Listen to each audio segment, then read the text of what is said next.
I don't know about you, but I enjoy having a glass of wine with my husband to unwind at night.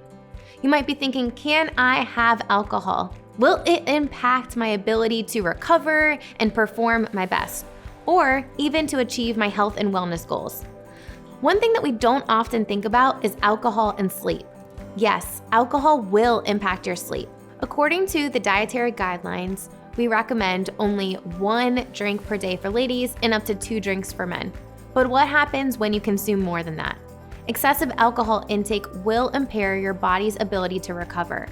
And something that we don't think about is our ability to get into that good REM sleep. Research shows that alcohol intake may impact your ability to get into that good REM sleep, as well as those circadian rhythms to have quality sleep and wake up feeling awesome and refreshed the next day. So what can you do? Take note. If you have one of those wearable devices that tracks your sleep, see, is your sleep impacted when you have alcohol? For some people, just 1 drink will impact their ability to have good quality sleep.